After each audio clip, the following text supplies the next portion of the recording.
আসসালামু আলাইকুম। কায়েত ফিলোসফিতে স্বাগত। আরেকটি ব্যক্তিগত সর্বশেষ বাড়ি সংক্রান্ত ব্লগ করতেছি, বা হয়তোবা করতে পারি। যে একটা বাড়ি করতে কত চড়াই উতরাই পেরোতে হয় আমি আপনাদের সাথে লাইভে শেয়ার হয়েছি। তারপর দেখেন যে সিমেন্ট আনা থেকে শুরু করে টুকিটাকি কাজ আগের ব্লগ সহ চিন্তা করলে কত চড়াই উতরাই ধকল পেরোয় বাড়িটা দাঁড় করাতে হয়। স্বপ্নের একটা বাড়ি, সেই স্বপ্নের হাটে একসময় হায়না নামের সন্ত্রাসী হামলা করতো, কিন্তু এখন হায়না না, এখন এই স্বপ্নের হাটে ঘুণ ধরেছে। ঘুণ হয়ে ভিতরেই থাকে, খেয়ে একদম সব ছাতু করে দেয়। হ্যাঁ, আমাদের যেমন ক্যারিং খরচ, আমাদের কন্ট্রাক্টর বলি, মিস্ত্রি বলে এত আদর করে জাদু সোনা বাবারে বলেও কাজের প্রকৃতি ফাঁকিবাজি এবং জুচ্চুরি আর বদমাইশি ছাড়া কিছুই পাওয়া যায় না। ডানে বললে বামে করে, বামে বললে একটা চক্রান্ত। অবশ্যই এতে আমাদের গৃহস্থ ইন্ধনদাতারা শরিক আছে, বিধায় তারা এটা পায়। তা আল্লাহ তো দেখছে, আমরা তো কারোটা ঠকিয়ে ব্যয় করে নাই, অনেক কষ্টার্জিত টাকা দিয়ে অনেক পরিকল্পনা করে তারপরেই করছে। তা যাই হোক, আমাদের এই যে সিমেন্ট আসছিল ফ্রেশ কোম্পানির গাড়ির থেকে, সেটা আসলাম ক্যারিং করতে আমাদের 1,000 টাকা লাগছে। ভিতরে নিতে শুধু সিমেন্টটা ক্যারিং করতে ফ্রি গাড়িতে দিয়ে দেওয়ার পরেও এই হলো আমাদের ভিতরে বাড়ি করার ফল। তো আপনার সাথে হালকা পাতলা শেয়ার হতেছে কীভাবে স্টেপ বাই স্টেপ এই বাড়িটা হলো, কত ধরনের হলো আল্লাহ দেখছে। আর শ্রমিকদের প্রতি আমি কখনো করি না, ওদের আর কি বলবো, আল্লাহর উপরে ওদের বিচার ছেড়ে দিচ্ছি। ওরা যদি বড় কিছু হতো তাহলে ওদের বিরুদ্ধে কিছু বলতাম, কিন্তু ওরা 10 টাকা যদি মারে, ওদের 100 থেকে 1,000 টাকা লস যাবে ইনশাআল্লাহ।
খোয়া খুব শর্টের দিকে করতেছে, একটু ভারী দিয়ে কারণে যেমন অনেক বাকি, এদিকে মোটামুটি হয়েছে, বাট টেনশনে আছি কী হয় শেষটা।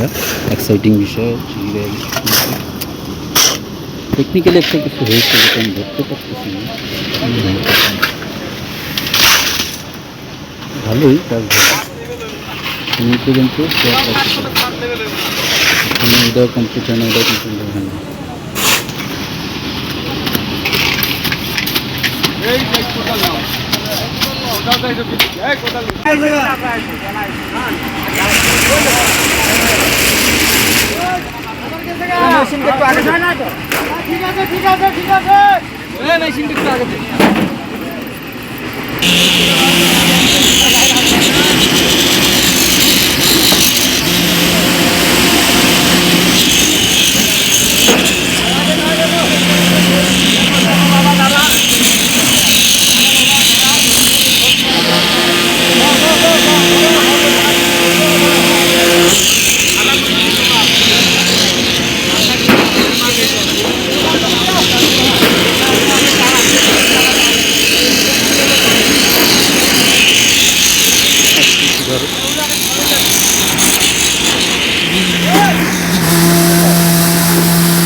ছিলাম আমি ব্যাঙা।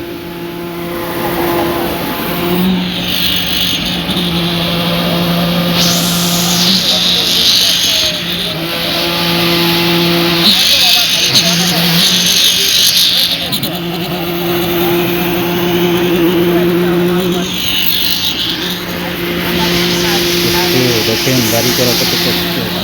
একটু একটা বিল্ডিং অনেকের বারান্দা বা বাথরুম বা ড্রয়িং রুমের সমান। ডিসিতে শুটিংয়ে দেখায় কি বড় বড় বাড়ি, সব হলো কাঠের। মানে ওরকম বাড়ি একটা করুক, দেখা যাবে কি লাগে।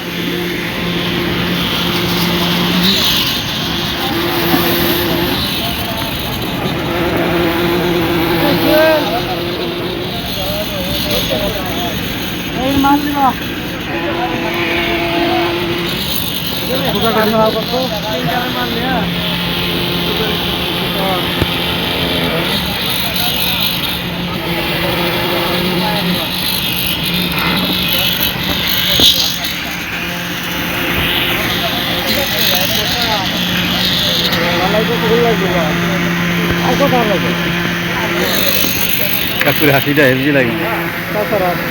গ্রামীণ ফোন আছে, গ্রামীণ ফোনের অ্যাড দেয় না, লাইভে নেই, এমনি ভিডিও করতেছি।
পৃথিবীতে সব কিছু টাকা দেওয়া হয় না, অনেক কিছু ব্যাপার স্যাপার আছে। আমাদের চাষি ভাইরা যদি চাষ ছাইড়া দেয়, ধান গম হলুদ পেঁয়াজ মুড়ি যা আছে আমাদের নিত্য প্রয়োজনীয় ভোগ্যপণ্য, তাহলে দেখা যাবে যে আসল দুর্ভিক্ষটা তারাই লাগাতে পারবে। তারা এখন মন আল্লাহ এমনভাবে বানিয়েছিল, আর ওটাতেই শান্তি পায়, গান গায় আর চাষাবাদ করে। যে ভাইরা কষ্ট করে বা ছুটিটা পেলে মনে শান্তি পায়। অনেকে গান ধরে ধরে এক একটা জিনিস ভারী ভারী কাজ করে। এটা এই দুনিয়ায় এভাবে চলতেছে, সবাই সবার উপর নির্ভরশীল। এটা একটা সামাজিক বিজ্ঞানের কথা, ক্লাস 4 না 5 পড়ছি যে আমরা একে অপরের উপর নির্ভরশীল, শুধু সামাজিক জীব হিসাবে না। পৃথিবীতে যত মাতৃক আছে কেউ কারো সাথে সম্পৃক্ততা ছাড়া না। একটা পিঁপড়াও আমার কাজে লাগে, আমার পিঁপড়ার কাজে লাগে, ঠিক আছে। একটা কেঁচোকে বলা হয় কৃষকের লাঙল নাকি, মই দেয়, বিনা পয়সা মই দেয় না কেঁচোটা আল্লাহ অযথা সৃষ্টি করেন, কেঁচোটাও দেখা গেছে।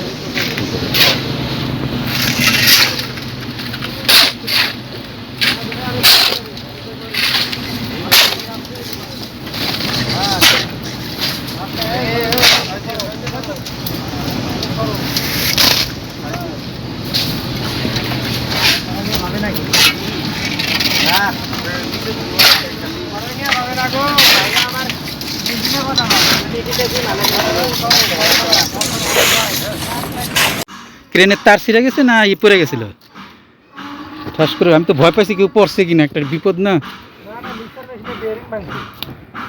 সাবধান। আর ওটা দেওয়ার পরে আগুনে পড়ছে তো এরা রাগ করবে, এমনি আমার উপরে রাগা।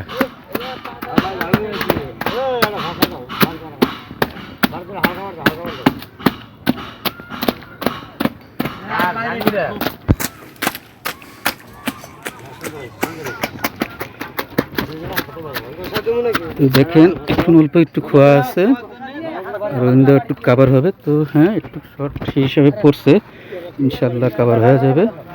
একটু বাকি থাকলে হাতে করে তো কিছু করার নেই। এদের যদি আমরা ফার্স্ট বেসিকে পাইতাম যদি ভালো হতো, একটু কাভার হলেও একটা টেনশন ফ্রি।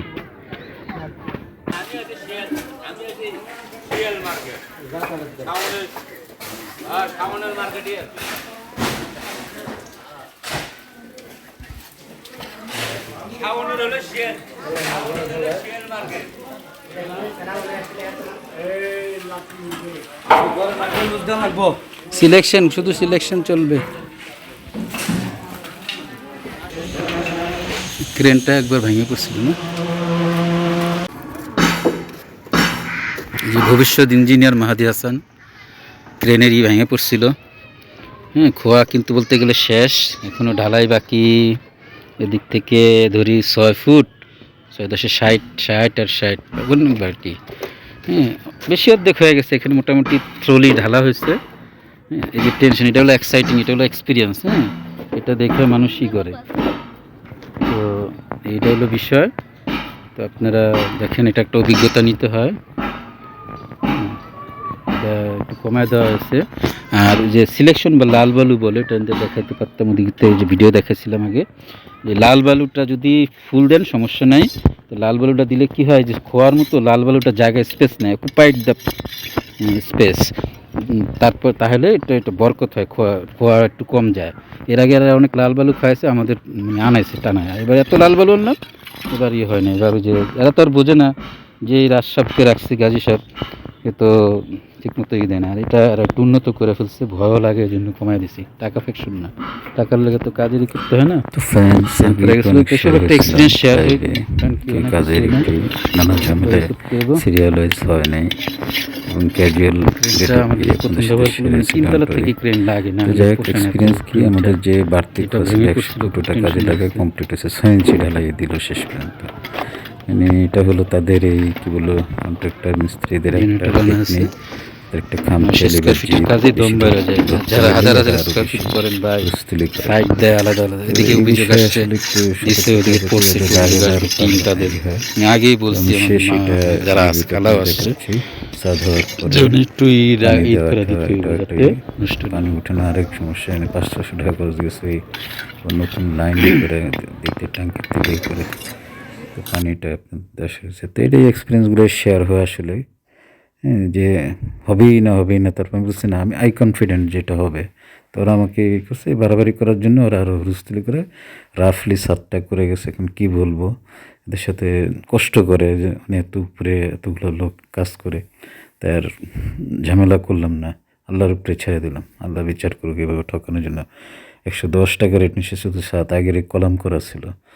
তো প্রায় 950 ফিটের মতো হয়েছে। তো এই কতগুলো টাকা, 1 লক্ষ টাকা গেল খরচ, কিন্তু ফলাফল অতটা ভালো না। এই একটা এক্সপিরিয়েন্স আর কি। সিমেন্টও কম দিচ্ছে, 100 ব্যাগের মাত্র 80 ব্যাগও লাগায় নাই, 80 না সরি 70 সামথিং, 72 ব্যাগ লাগাইছে মাত্র। এই সব কিছুতে বালি কমে কমে এই দিয়ে হইতে থাকে। এগুলো শেয়ার হওয়ার জন্য ভাই, বাড়িঘর তো ফ্যাক্টর না, এগুলো শেয়ার হওয়া, এক্সপিরিয়েন্স শেয়ার হলে আপনাদের কাজের সুবিধা হবে। ধন্যবাদ।